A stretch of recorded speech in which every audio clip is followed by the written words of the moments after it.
Hello traders and investors. तो आज के इस वीडियो में डिस्कस करेंगे एक डिफेंस सेक्टर के स्टॉक को।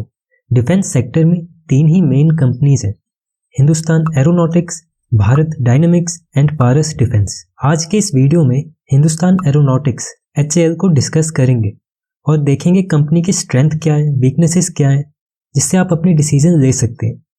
अपने एनालिसिस को शुरू करते हैं लेट्स फिंसे के साथ। तो HAL की जर्नी शुरू होती है 1940 में हिंदुस्तान एयरक्राफ्ट लिमिटेड के नाम से, और 1941 में उस टाइम पर government of India share holders बन जाता है HAL में, और 1964 में Hindustan aircraft limited and aeronautics India limited का एमलगमेशन हो जाता है और उसके बाद कंपनी का नाम होता है हिंदुस्तान एरोनॉटिक्स लिमिटेड। तो ऐसे शुरुआत होती है HAL की। फिर HAL का IPO आता है मार्च 2018 में।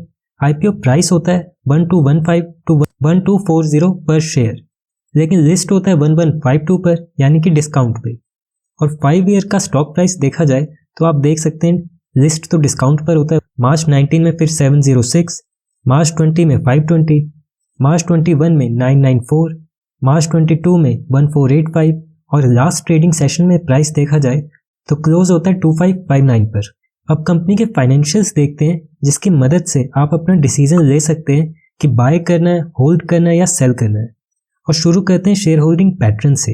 प्रमोटर्स की होल्डिंग 75.15% पर स्टेबल है, तो गवर्नमेंट ऑफ इंडिया ये स्टेक होल्ड करता है और करेंटली गवर्नमेंट अपना 3.5% का स्टेक सेल कर रहा है ऑफर फॉर सेल के रूप में। अब बात करते हैं म्यूचुअल फंड्स की। म्यूचुअल फंड्स ने अपने स्टेक कम किए हैं। सितंबर क्वार्टर में 7.46% का स्टेक था, लेकिन दिसंबर 22 में 7.42% स्टेक रहा। अब बात करते हैं domestic institutions and retails and others की। आप इनके स्टेक भी देख सकते हैं। FIIs के स्टेक में लास्ट 4 क्वार्टर से एडिशन हुआ है, जिसको आप पॉजिटिव पॉइंट में देख सकते हैं। अब देखते हैं मेजर शेयर होल्डर्स कौन है। तो HAL गवर्नमेंट ऑफ इंडिया के नवरत्नास कंपनीज के लिस्ट में आता है और प्रेसिडेंट ऑफ इंडिया होल्ड करते हैं 75.15% का स्टेक। HDFC होल्ड करता है 3.6% एंड LIC 4.07%। अब देखते हैं रेवेन्यू ग्रोथ कैसा है HAL का। मार्च 22 के क्वार्टर में 11.61 करोड़ का रेवेन्यू है, अप्रॉक्स 96% का जंप है कंपैरिजन टू दिसंबर 21 क्वार्टर। लेकिन जून 22 में 68% का डाउनफॉल आता है रेवेन्यू में, और सितंबर एंड दिसंबर 22 के क्वार्टर्स में इंप्रूव हुए हैं नंबर्स। अब बात करते हैं एनुअल रेवेन्यू के बारे में। आप नंबर्स देख सकते हैं। मार्च 18 में 0.4% से ग्रो हुए हैं रेवेन्यू, मार्च 19 में 7.4%, मार्च 20 में 7.2%, मार्च 21 में 6.7% एंड मार्च 22 में 7.6% का ग्रोथ है। तो एनुअल रेवेन्यू के नंबर्स इंक्रीज तो हो रहे हैं, लेकिन स्लो ग्रोथ रेट है। अब बात करते हैं नेट प्रॉफिट के नंबर्स कैसे हैं।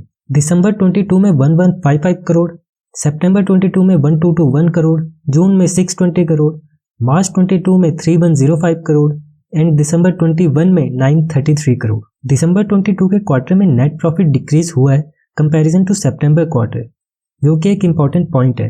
अब आने वाला क्वार्टर कैसा रहता है और एनुअल रिजल्ट कैसे रहते हैं, ये इंपॉर्टेंट है। लेकिन अब एनुअल नेट प्रॉफिट के नंबर्स देखते हैं। लास्ट 5 ईयर से नेट प्रॉफिट में एडिशन ही हुआ है।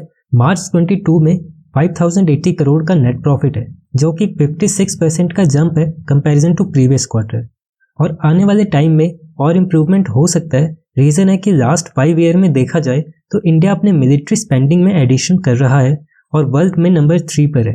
फर्स्ट पोजीशन पर US है, सेकंड पर चाइना एंड थर्ड पर इंडिया। और आने वाले टाइम में इंडिया अपने इंपोर्ट बिल्स कम करना चाहता है, जिसका फायदा इंडियन डिफेंस कंपनीज को मिलेगा। और हिंदुस्तान एरोनॉटिक्स लिमिटेड इस सेक्टर में मार्केट लीडर है और गवर्नमेंट कंपनी है, तो आने वाले टाइम में और ग्रोथ प्रिडिक्ट कर सकते हैं आप। अब बात करते हैं कंपनी के अर्निंग पर शेयर के बारे में, EPS के बारे में। EPS का फॉर्मूला होता है profit attribute to equity holders of the company divided by weighted average number of equity shares.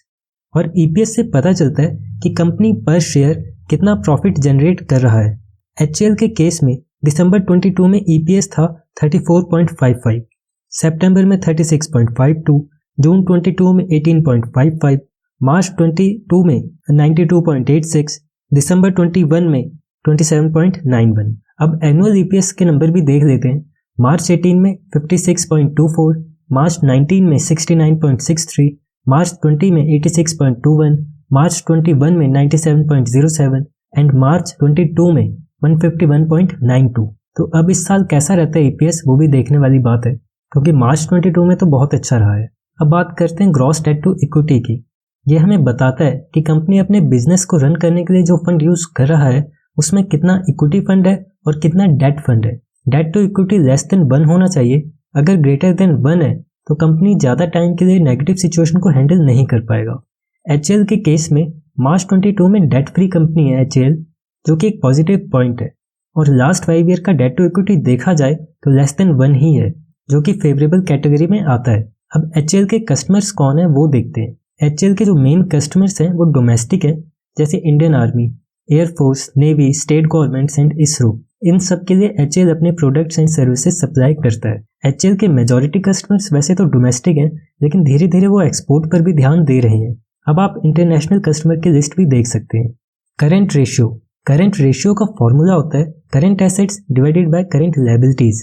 Current ratio से पता चलता है कि कंपनी के पास कितने करंट एसेट्स है और करंट लायबिलिटीज कितनी है, और आने वाले टाइम में कंपनी अपने शॉर्ट टर्म लायबिलिटीज को पे कर सकता है या नहीं।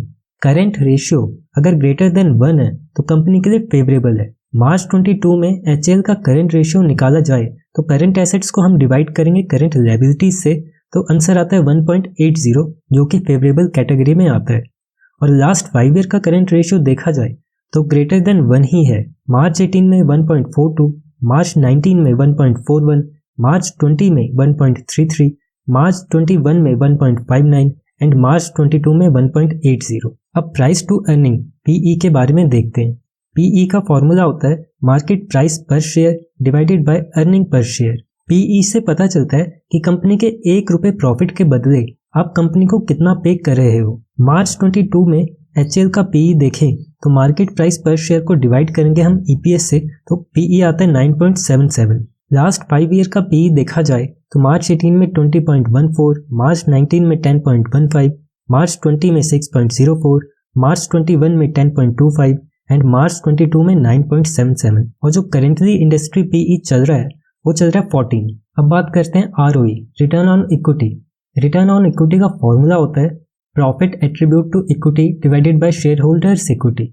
आरओई से हमें पता चलता है कि कंपनी इक्विटी शेयर होल्डर्स के पैसे पे कितना प्रॉफिट जनरेट कर रहा है। एचएएल का मार्च 22 में आरओई देखा जाए तो प्रॉफिट एट्रीब्यूट को डिवाइड करेंगे शेयर होल्डर्स इक्विटी से, तो आरओई आता है 26.30।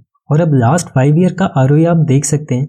लास्ट 3 ईयर से तो आरओई 20 अबव है, जो एक पॉजिटिव पॉइंट है इन्वेस्टर्स के लिए। और अपने एनालिसिस के लास्ट में कंपनी के स्ट्रेंथ एंड वीकनेस देखते हैं। कंपनी के स्ट्रेंथ के बारे में बात करें, 75% प्रमोटर होल्डिंग है, एफआईआईज ने अपने स्टेक इंक्रीज किया है, कंपनी डेट फ्री है, लास्ट 4 ईयर से नेट प्रॉफिट में इंप्रूवमेंट है और आरओई 20 अबव है। अब कंपनी के वीकनेसेस के बारे में बात करें, म्यूचुअल फंड्स ने डिक्रीज किया है अपना स्टेक लास्ट क्वार्टर में। रेवेन्यू में ग्रोथ तो है लेकिन स्लो ग्रोथ रेट है। लास्ट क्वार्टर में नेट प्रॉफिट भी डिक्रीज हुआ है, तो नेक्स्ट क्वार्टर का फाइनेंशियल रिजल्ट इंपॉर्टेंट है। तो कंपनी में ऐसा कोई मेन इशू नहीं है। अब देखना यह है कि जो गवर्नमेंट अपनी पॉलिसीज चेंज कर रहा है वो कैसे एचएएल के फेवर में काम करता है और करंट फाइनेंशियल रिजल्ट कैसा रहता है। तो लॉन्ग टर्म के लिए कोई इशू नहीं है। तो अपने एनालिसिस को यहीं पर एंड करते हैं, और वीडियो अच्छा लगा तो लाइक, शेयर एंड सब्सक्राइब। मिलते हैं नेक्स्ट वीडियो में एक न्यू एनालिसिस के साथ।